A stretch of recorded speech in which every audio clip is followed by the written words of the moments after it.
Good evening, everybody. My name is Graham Smith from Hico. Welcome to another one of what we're calling our virtual bull nights. As many of you know, we've been doing this for a few weeks.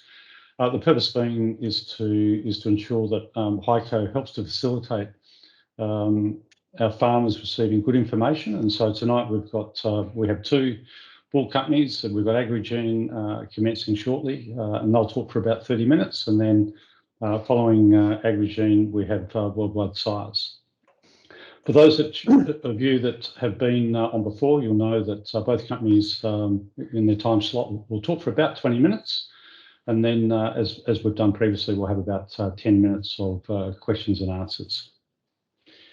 Right, without further ado, let me introduce Tim McElroy from Agrigene. Tim and the team are going to, as said earlier, present for about 20 minutes or thereabouts, and then we'll go into a Q&A. So Tim, thanks very much. Chris, thank you very much for, let's get our names right here. It's been a long day for some of us. Chris, thank you. My apologies. Thank you very much for to you and the team at Agrigene for taking the trouble to come and talk to people tonight. And so without further ado, the floor is yours. No problem. No, Chris Weller's on later on, so no, I'm Chris McElroy. So yeah, I'm just going to give a brief introduction on what Agrigene's about, I guess, and we'll try and keep it brief. And then I'll hand over to Rob Onley, who's our rep down the Western District, also does a lot of our beef sales, and he's going to talk about sex semen and genomic testing and how that all works in with sex semen programs with beef on dairy and that sort of thing. And then we'll go over to Robert Hanegraaff, who handles the Gippsland area for us, and he can touch on a few of our bulls. So just a little bit of background on Agrigene. We're an Australian-owned company that's been in the industry for over 30 years or so now. So we've been around a while. We've probably got a diverse range of both dairy and beef products, as well as AI merchandise, nutritional products, and we can also do genomic testing and that sort of thing for you.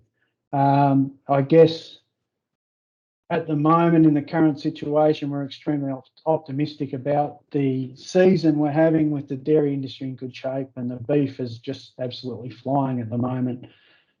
So it's really a great time to be in agriculture, and yeah, hopefully there's a greater sense of appreciation for agriculture. And so yeah, we just thanks for the opportunity to present in these nights. A bit on Agrigene, where we source our bulls from. We obviously source them from Australia. We have Australian bulls, domestic bulls in both beef and dairy, but from overseas, one of our main suppliers is Genix in the USA, where we can get both dairy and beef products. A lot of our overseas American Angus bulls come from Genix. From Canada, we source bulls from Blondin. They're more, I guess, breeder and type focused, and they do a great job with that. From Europe, we've worked with Cercia, France, for more than 20 years. They're now Evolution International. They go under that. They were traditionally always Cercia. We source a lot of our Holstein bulls come from over there, a couple of our current popular ones, and also the French beef breeds, and in particular, a couple of ranges of beef on dairy specified breeds that Rob might touch on a bit later. We also source Holstein bulls from OSG in Germany, and Ascol is a company in Spain that we've been dealing with just more recently, I suppose. But yeah, a couple of our more popular bulls have come from Ascol in Spain. And to give you an idea on how genomics, I guess, is shrinking the global world, a few of our more popular bulls from Ascol are Callisto, who was a Spanish bull, who last season we sourced him from Spain. We wanted him sexed, so we moved him to the UK. So he's sexed at Cogent now. Dylan is another popular bull who's standing in ST Canada. And Wolfgang is a US bull that's at Hawkeye Breeders in Iowa. So, yep, they're a Spanish company, but they're a global company, and that's, I guess, what genomics is doing. It's sort of shrinking the world a little bit. Through all these overseas companies, we genomically screen around 450 bulls a year for BPI. So effectively, we're just screening a lot of bulls from all these companies to find out which bulls will work in Australia. And I guess a good example of that is the Naruto bull, who's a French standing bull. He's got a French proof. He does not have a US genomic proof like a lot of European bulls. So we genomically screened him here in Australia, and he come out very well. He's been probably our most popular bull for the past 2 years, and without genomic screening him, we wouldn't have even found the bull. So they're our overseas bulls. Of course, we also source Australian bulls. We've got a really strong lineup of Australian Jersey bulls, and so we're pretty proud of that. And we're also proud of the fact that we're introducing 2 new Australian bulls for spring. There's a early Narcash son called Kaching and a Balti bull, a bull called Balti from Valor Holsteins. They're both really good fertility and calving ease bulls. Both of them are 103 and 104 for calving ease, and 112 and 116 for fertility. So they give us great options for heifer sex programs in both frozen and fresh. So that's sort of a bit of a rundown on where we source our bulls from. I guess a bit of a snapshot of the industry for me. The 2 things that have accelerated the genomic gain in the Australian herd and global herd are probably genomics and sex semen. And just probably to touch on that and how we're using that in the field, I'll now hand over to Rob Onley, just to run through how we're doing some sex programs with dairy on beef. The other thing that I'll do, I'm going to share our Holstein and Jersey catalogue, mainly our Holstein catalogue, just so I'm sick of looking at my own face now. I'm sure you guys are all sick of looking at mine as well. So I might throw up our Holstein catalogue and we can flick through that while Rob touches on it. So Rob, over to you. Yeah, thanks, Chris. Yeah, I don't think too many people need to see my face for too long. And shout out to Hico and particularly the Western District team, Terry and the crew down there. So thanks, guys, for the initiative. Yeah, it's been great so far. So I'll jump in. I'll just touch on, I suppose, since we've been offering genomic testing as a service to our clients, we've seen continued growth in that market.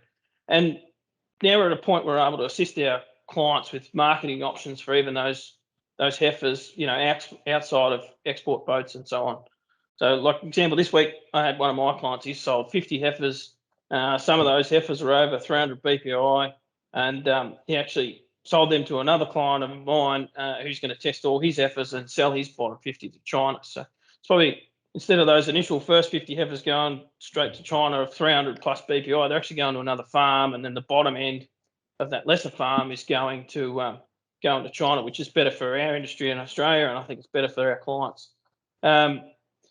The main reason we probably see our clients in this position with surplus heifers due to the use of sex semen in all forms over the past few years. And I'd say conception rate with semen has been a bit of a hot topic of late, and I think particularly fresh sex semen is becoming a bit of a sales pitch amongst a few people amongst the industry. And I've seen a lot of sex semen programs run and reviewed over the past 8 years, from 2 million and 4 million and others.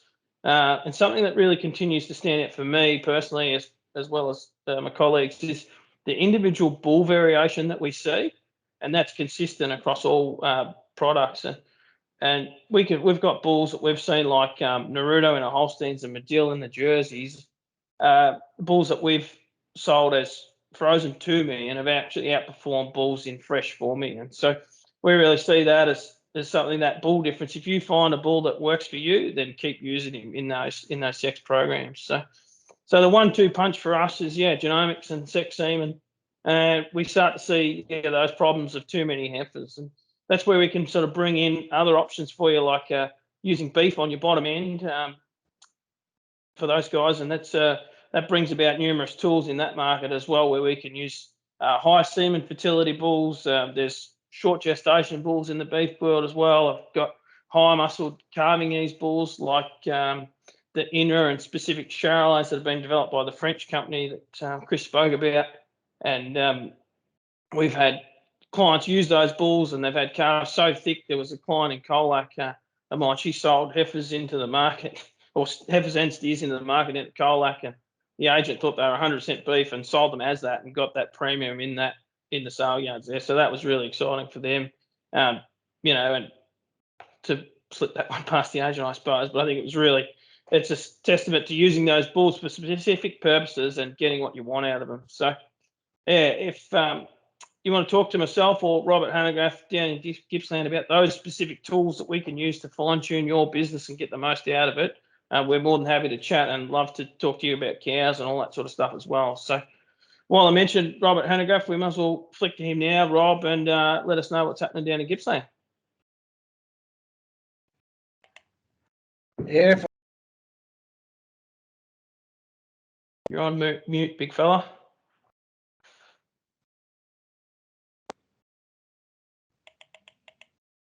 there we,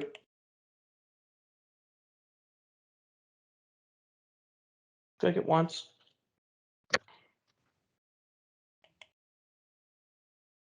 Just click it once, Rob. Too quick on the draw.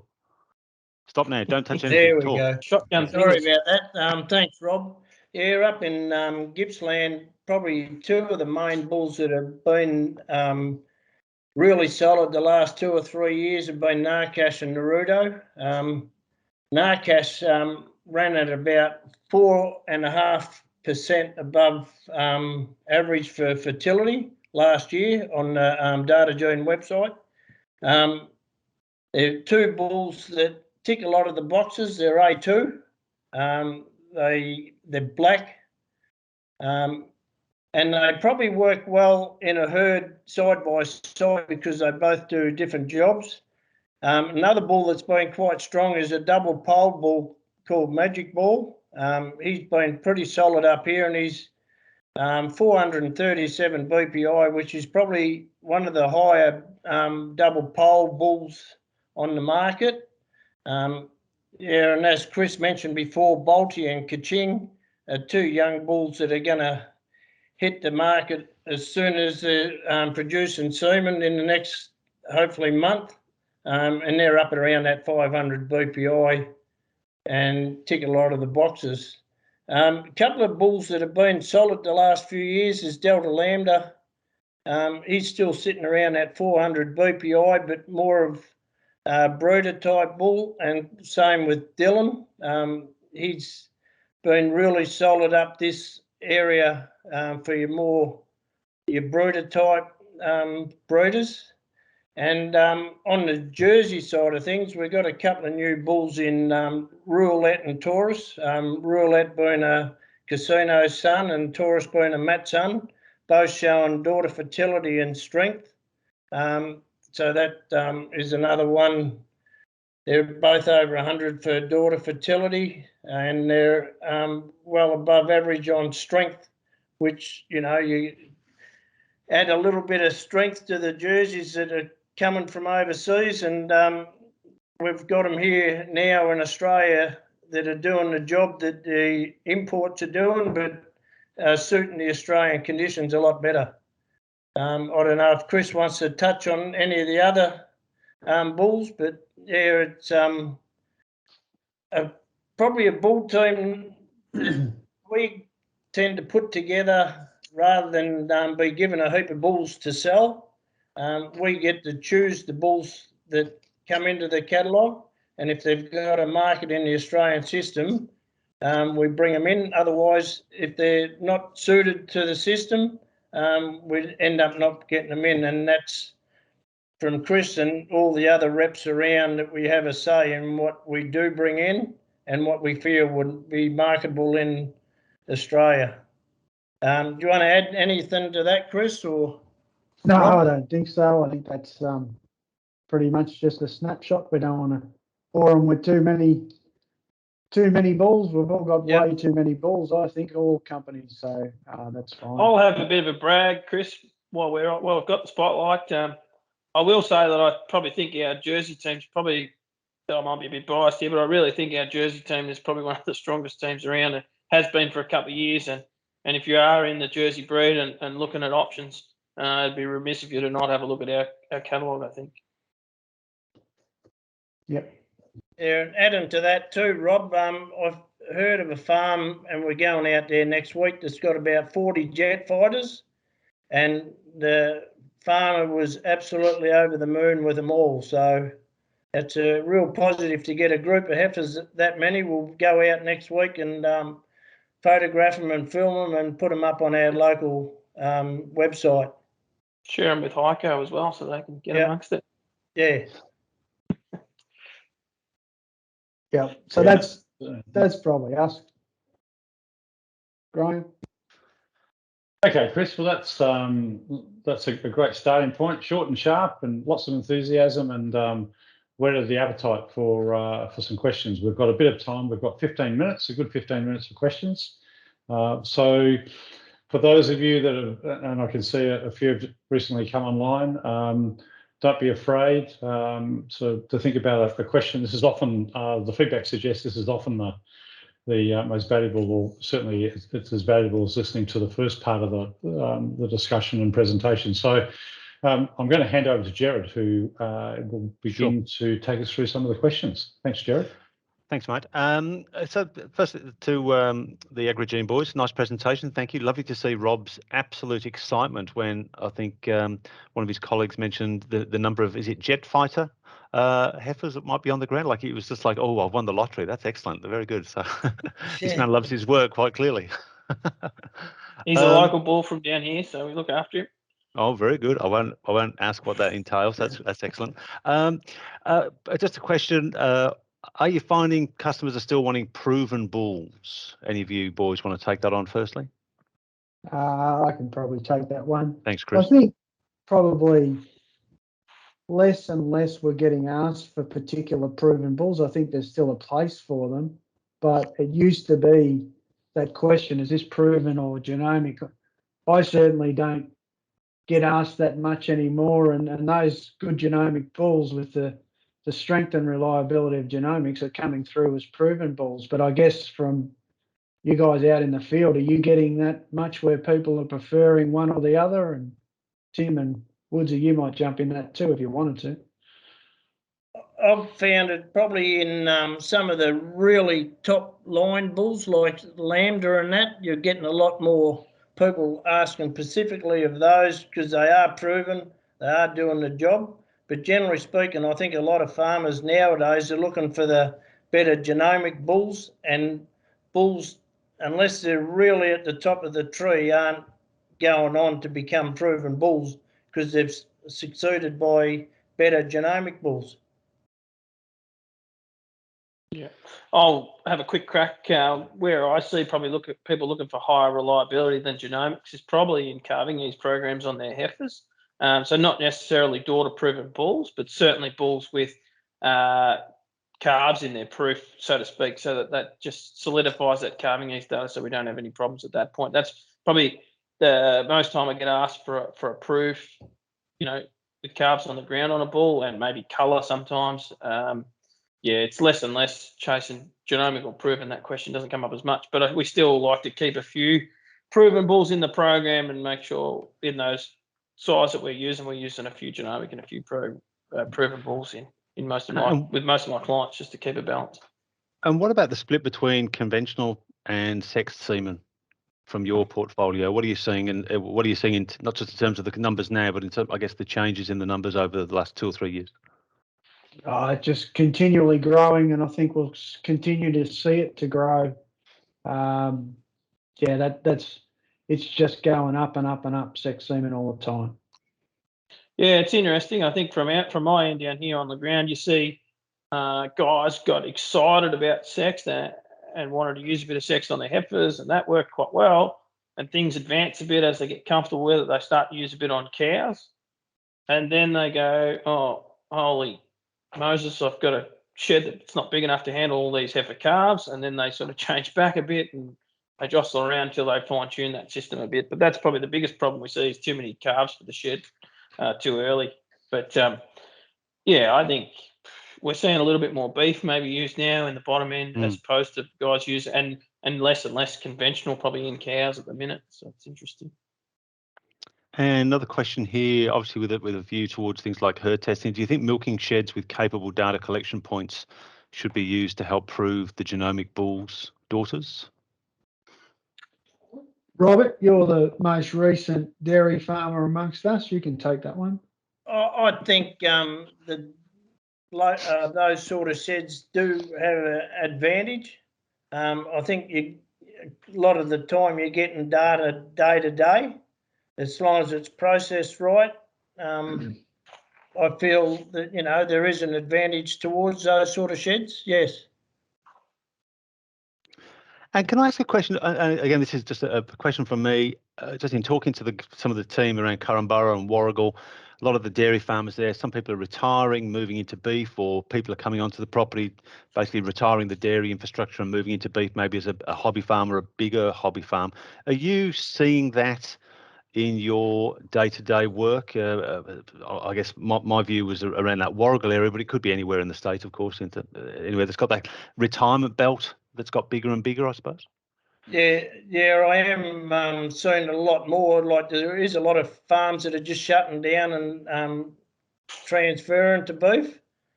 And a lot of the ex-dairy farmers tend to use AI more on their beef herds than your general beef people. I think it's something that they've been used to doing, so they're easy to get onto a program and using AI in their beef cattle as well. It's and a lot of them are starting to use a bit of sex semen as well in the Angus cattle. Okay, thanks, Robert. Yeah, I could probably add to that too. I think certainly I've seen that. I suppose those baby boomer group of farmers that are starting to get to that age of retirement, they are taking on or thinking about beef options, and we have serviced those clients with everything from, you know, a little bit of sex semen in beef or just conventional beef and breeding up to right up to even trying to purchase cows or go further the next step. And I've actually provided a few clients with embryos and stuff like that to put in those dairy cows, then create a pure beef option, which I think is probably a much quicker and smarter way to transfer into that beef realm if that's what they're trying to do. I think F1s is a bit of a thing of the past, and it has its own challenges. And a question from one of the participants in the meeting: are they chasing females or males in that sex semen in beef environment? The small or the farms that are transitioning into beef, I'm finding a lot of them are using sex female, and that's to grow their female side of things a lot quicker, because the females grow them on and they become their future herd in later date. Okay. Thanks, Rob. I'm not sure we have any more questions in the chat, Graham. So if you want to perhaps transition over to the WWS team, and we'll come back to Agrigene when we perhaps have some more questions and answers. There might be some more specific or less specific actually questions at the end of the session that get us into a cross section of respondents. Thanks, Graham.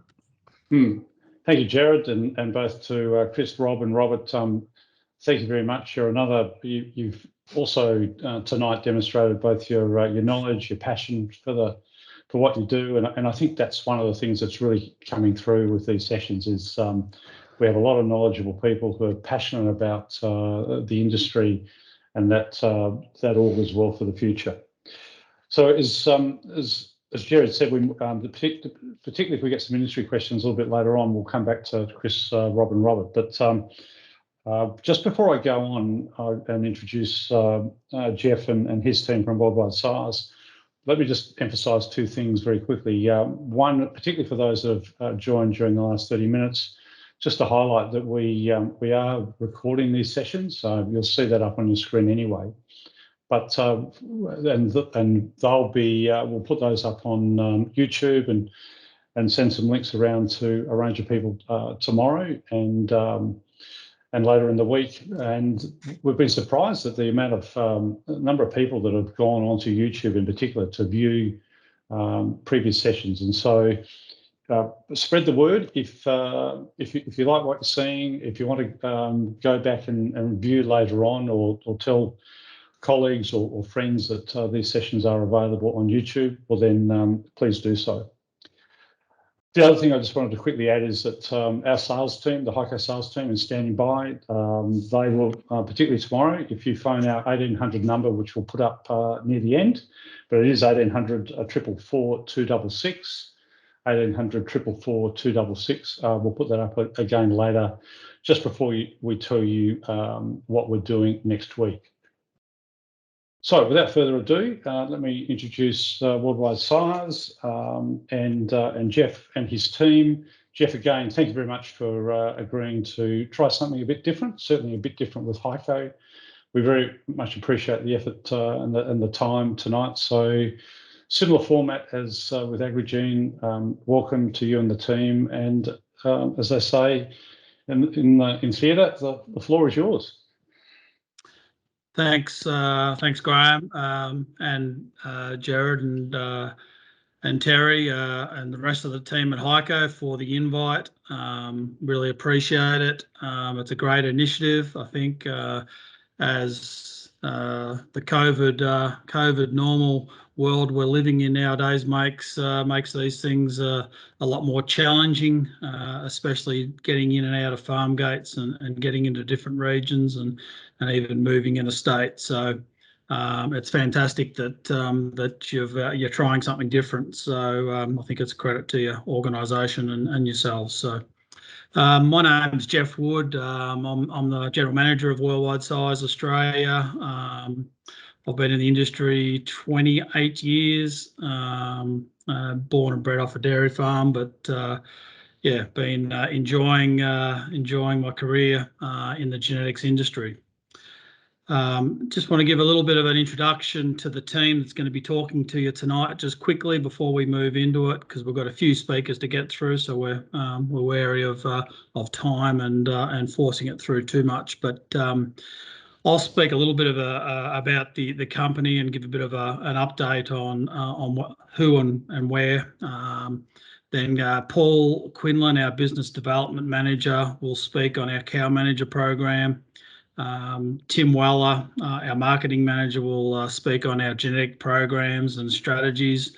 And then lastly, our bull discussion will be done by our reps in Gippsland, Rick Minicello and Neil Van Rensburg. So that's how we'll format ours. And hopefully, yeah, Tim will move the slides as we go along. Thanks, Tim.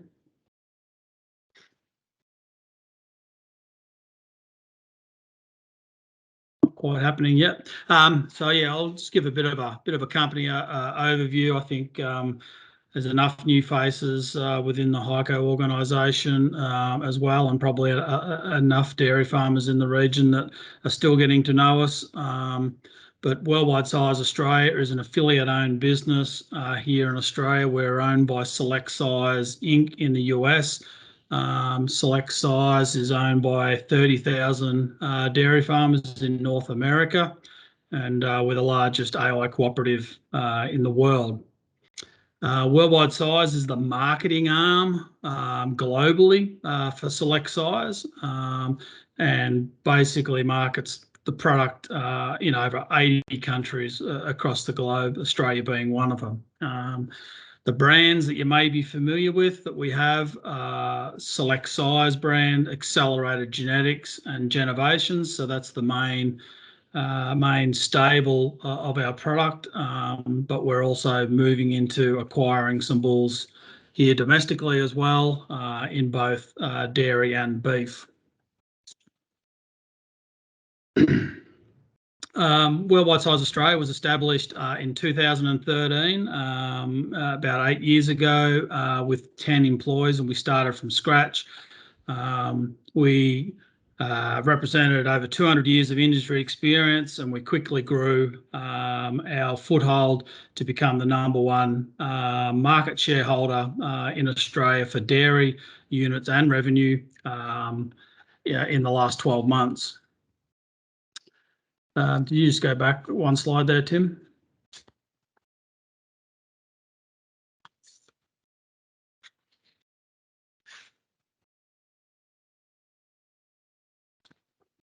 Yeah, thank you. So we just wanted to go through some of the reasons why we have grown so fast. We really value our people, the people that we employ. We try to employ people with passion for cows and genetics, people that are self-motivated to improve farmers' bottom lines. We really look to recruit, develop, and retain those staff. Next one, Tim.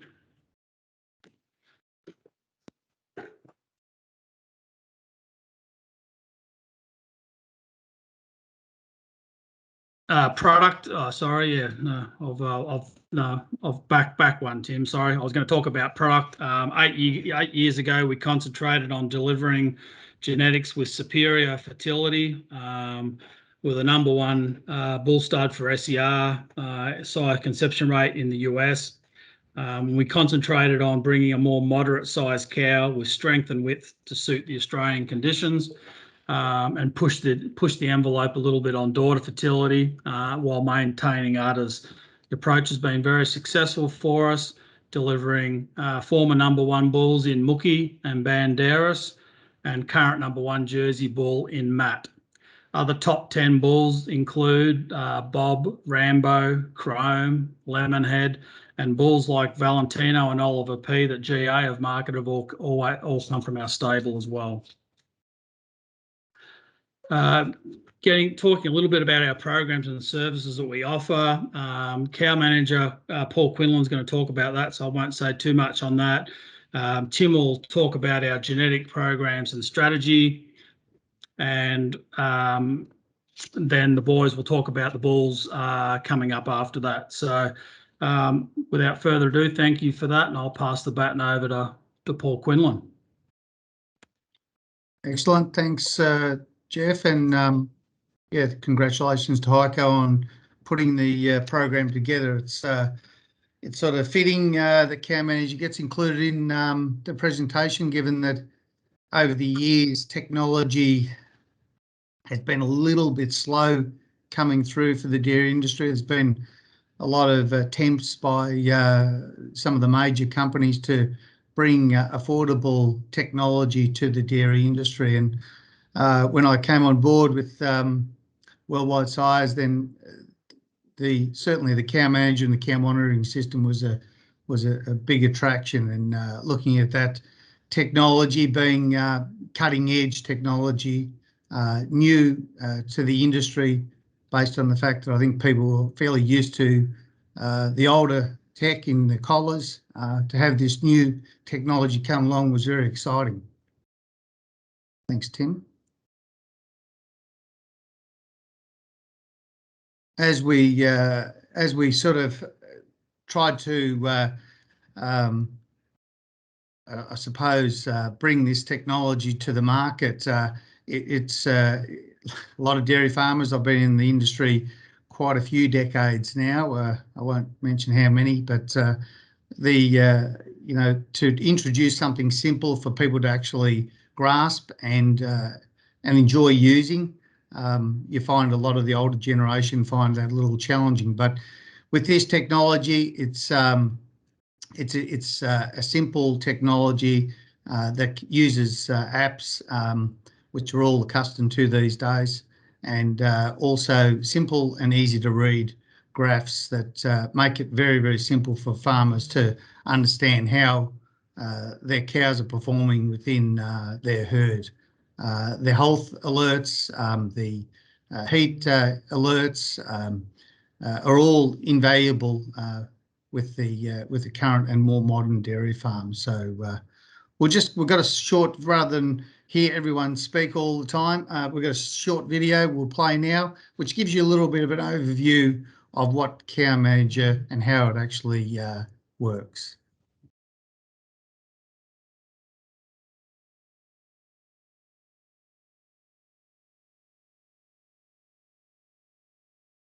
Hopefully there's some sound. Don't know if there's any sound there, is there? You might need to actually manually share not just the screen, but your sound as well. From memory, that is from the three dot buttons at the top.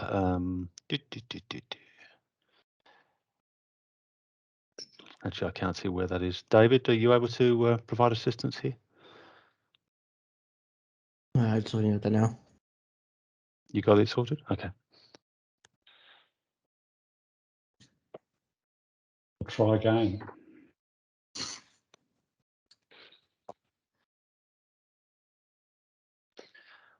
The video certainly works because I played it when we received the package 30 minutes or an hour ago or whatever it was.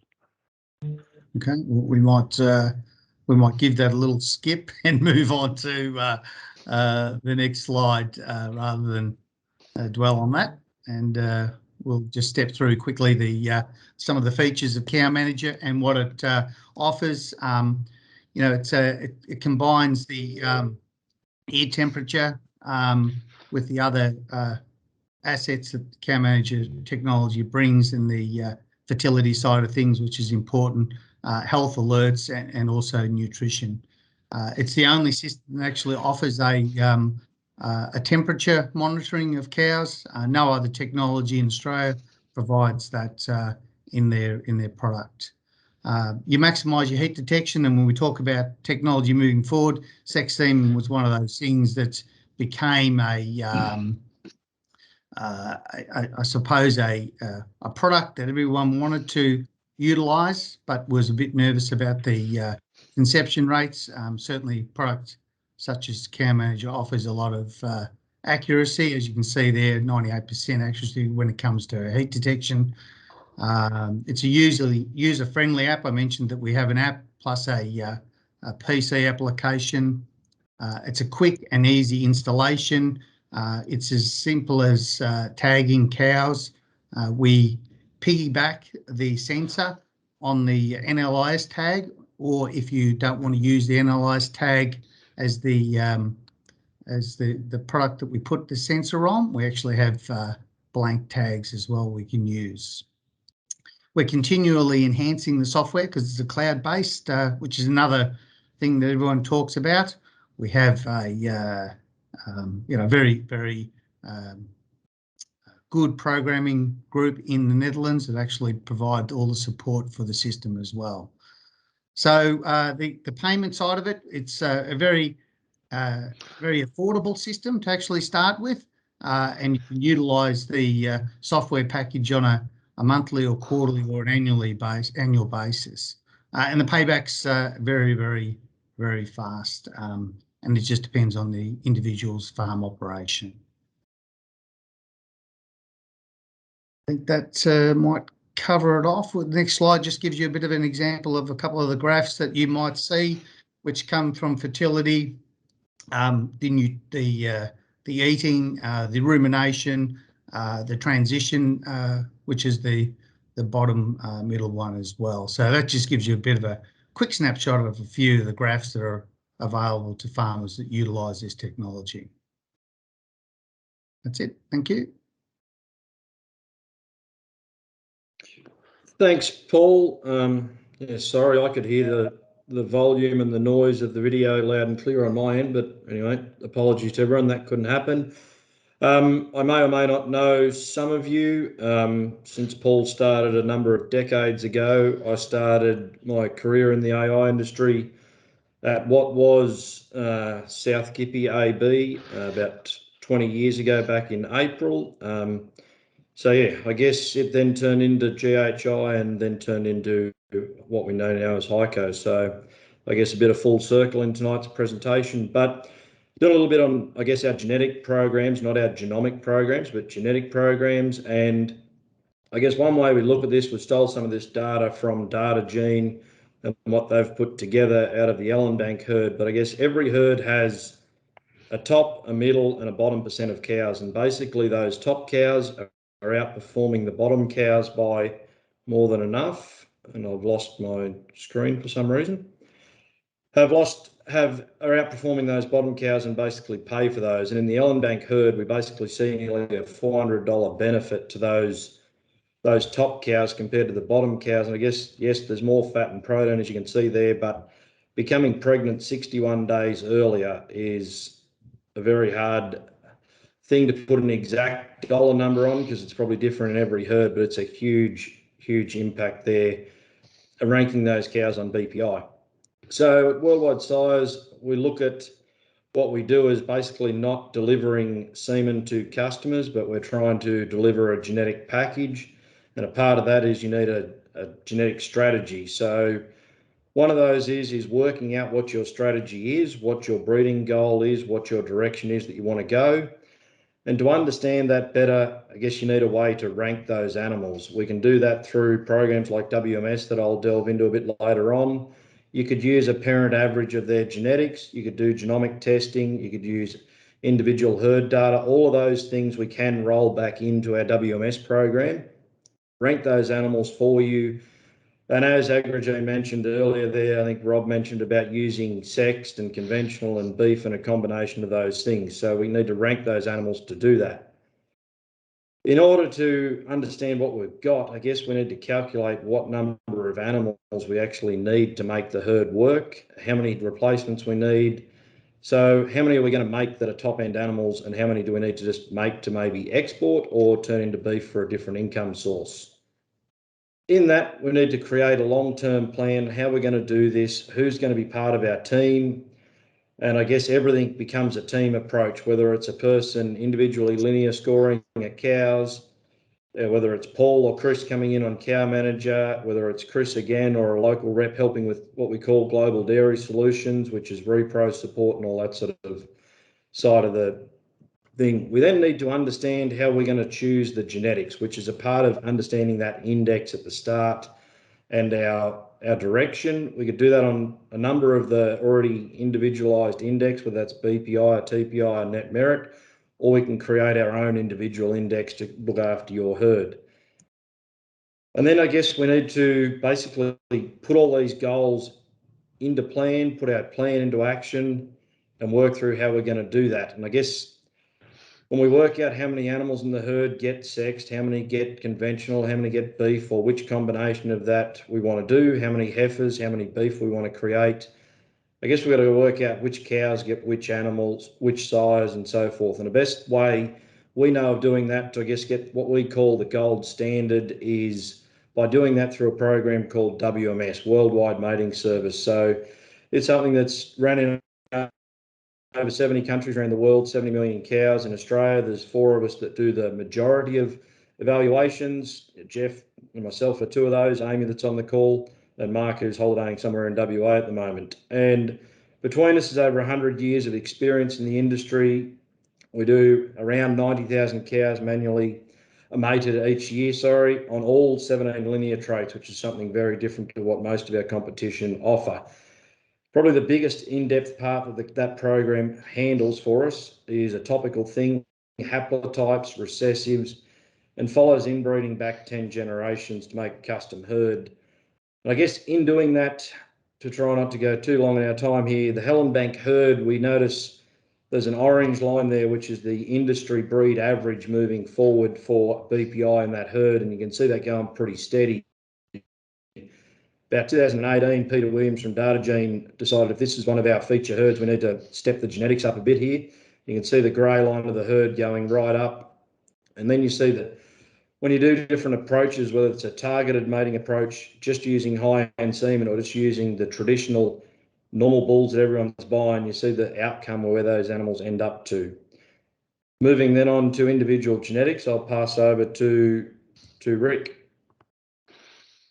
Excuse me, gentlemen, just as you do, you're into your final 3 minutes, so I'm just giving you a general reminder about that. Yep, no worries. Won't take too long, but like Tim, I also started in the AO industry about longer than Tim, 30 years ago with West Skippy Herd Improvement, so a little affiliation with you guys as well. But in the past, we've had former number ones right through in my time in this industry, and one only a couple of years ago was the bull called Mookie, It was a former #1 bull, BPI bull, sorry, and with super high components, moderate frame cows, great udders. He's a Carbonese bull, A2. He's still available and still highly sought after. $50 sexed, 18 conventional. We also have other bulls that have come up through the system as well. And a new bull that was come through the system is Griff. He's the #2 ASI sire at 300. Currently the #12 BPI sire at 371. He's got over 1,000 daughters milking in Australia at the moment, again with super high components. They do add strength and width while just being medium-sized cows, plenty of teat length. His sire fertility is through the roof. We know for a fact that this bull's probably better with his 2M into heifers and whatnot with sex semen, and we're getting really good results with that. He's another A2 bull. $36 recommended retail, 75 sexed. We do have a little bit of a pack going at the moment, and purchased with another bull, the next bull, Freeborn. He's available at $22. Freeborn's is the #1 balanced BPI bull at 535 BPI points, so he's a fairly high bull. #1 health trait bull on the Good Bulls Guide. Great workabilities, 106 for udders. A2, BB, Kappa casein. He's a $28 recommended retail bull with and $55 sexed. And there's a number of bulls, 5 bulls that are in this pack that we have at $22 for bull if you buy them with this Freeborn sire. Won't hold us up too long, but I sort of think that we've had more interest in proven bulls of late, and these are some of the bulls that we can supply. Just move on to Neil.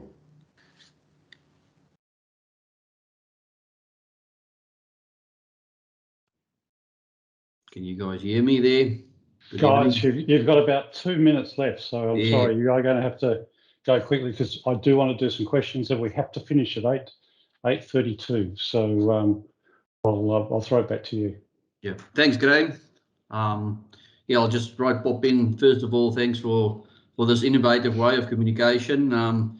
Let me just point out that Worldwide Sire's jersey lineup to the date, we've got 5 of the top 10 proven BPI bulls. Matt, top of the pops for I think the 5th time round. I always believe that bulls are made by design, with a customer in mind at the end. And when you throw Irwin on T-Bone, you get something like Matt, which is now the #1 proven bull. 2 of the highest, Irwin and T-Bone, the highest type bulls of the era. 108 for type and others, 104 in likability. Really good somatic cell count bull, 110 on herd life. And we can add there that this bull's sire fertility has been second to none over a couple of months, couple of years. Jiminy, a genomic bull, a double shot of the Impulse Daffy cow in the pedigree. You know a bit about Eric Silva's breeding program in the States. It's all about components. It's all about daughter fertility. It's all about low somatic cell count, and that's what all this bull's about. This bull will add a bit of stature, great feet and legs. We've decided at Worldwide Sires to put Jiminy and Matt in a package, and is available at $20 a dose. Matt is available, and Jiminy not at this point in time. Thank you, gentlemen. Okay, guys, I'm keen to throw a few questions in. So I'd like to be able to do that, unless Jeff, there's something critical you need to quickly wrap up on. No, we're done, Graham. That was yeah. As Neil finished, we're done. Thanks for the opportunity. Okay, cool. Because as I've got a couple of questions here, Graham. Yeah, we'd like to, because I think that's half the value as well. So, Yeah. Jared, over to you. We've got. Thank you. We've got about 6 minutes. So, do you think that the production data still plays an important role within the genetic strategy? Which one of you wants to have a crack at that one? Yeah, I'll take that on. And I guess one thing I was going to mention, and I left it out of my presentation, I guess the thing that we hold very dear to us at Select/Worldwide Size is proven data. Genomics is a tool that we use, but genomics is not worth basically a pinch of, what, without actual data coming back in and backing that up. So all our bull dams, we make sure we carve in, we classify, we herd record, and we manage through. So actual proven data is essential to what we do. Thank you. And if just another couple of questions that are here. One is, I guess, the way younger farmers might choose their bulls now compared to what might have been the case 10, 15, 20 longer years ago. I don't know how many of you have been in the industry that long to be able to reflect on that, but if somebody wants to pick that one up and run with that would be great. I can have a crack at that one. Thanks, Jeff. Yeah, definitely. There's a definite change in the younger generation. They're more keen and to go out and source that information themselves. So various apps, various online company websites and stuff like that become certainly a bigger part of what they do. Less of the traditional bull catalogue and waiting for reps to call. So there's definitely a change in the younger generation. Okay. And just on Cow Manager, what's the like if I had a 300 cow farm, God forbid that I would, poor cows, but what would be the cost of sort of establishing the system in that sort of environment? You have the networking, setting up the sensors and networking the property at a very approximate value, about $85 a cow to establish the network and put the sensors in the cows. And then you buy a software license from Cow Manager then to run the different modules that it has available. And that's somewhere around $20 for a starting module per cow per year. Okay, thank you. Just, I know we had some issues with the video as it was trying to be played live. It will come up on the PowerPoint presentation or on the presentation hopefully when it goes up on the YouTube channel. So if not, we have a copy of that. We'll make that available if that's okay with you guys. I don't know. We'll post it to our Facebook page because it's a really good little video actually. So well done there. And also just on that, David, who is running the sort of tech side of tonight, also informs me that the Cow Manager app that you were discussing actually can integrate nicely with Hico's Maestro farm system, so you can export data and it can talk to each other and what have you. So if you need help to make that happen, you can contact the Maestro helpline, which is 1800 451 451. Graham, I'll go back to you, I think. Thank you, Jared. So we're just about right on time, and I've just been looking at some of the comments on the chat line, and in fact, there's a number of people saying to both Agrigene and also Worldwide Size, thank you very much. They've got value out of tonight. A number of people have learnt something that they didn't know before, and something of value, I'm assuming. So that's all good. And so it just reinforces the fact that we've been doing these sessions to help facilitate the exchange of information and knowledge that we've seen tonight. So just before I close off, let me just again thank both Agrigene and Worldwide Size for what they've done tonight. It's not easy for many people. This is a new territory, and so the fact that you've been prepared to put yourselves out there is something that's greatly appreciated. So just in closing, let me just reinforce the fact that we've got our 1800 444 266 number that people will be able to phone our sales team tomorrow with. As Jared has also said, the videos will be up on YouTube either later tomorrow or the next day. And there's the, thank you, David, our nuclear commander, the 1800 444 266 number. And next Thursday, we're taking a break next Tuesday, particularly with a long weekend. But next Thursday, we're going to be back, same time, but with something quite different. In fact, we're talking at new ways of thinking. And so there's publicity is already out there, but we'll be accelerating that tomorrow post tonight. And the topic that we're talking about is making the best breeding decisions for you as a farmer. And we have a lady called Beth Scott, who's both a dairy farmer, or grew up on a dairy farmer, and is just finishing off her PhD in genomics, and also Dr. Richard Shepherd, a well-known, well, initially a well-known vet, but extremely well-known farm consultant through the industry. Both Beth and Richard will be online for an hour next Thursday night, asking or answering questions that you may have, and we'll see in the publicity that they are posing some questions that they will answer on the night. And so, as I said, something a little bit different, because that's what we're trying to do, is we spread the knowledge and spread the types of people that you're able to engage with, so that you're left with the ability to challenge, well, not only just challenge your thinking, but ideally think of some new ways. So in closing, thank you again to everybody. These time slots seem to be working well, and we look forward to seeing you same time next Thursday for another interesting session.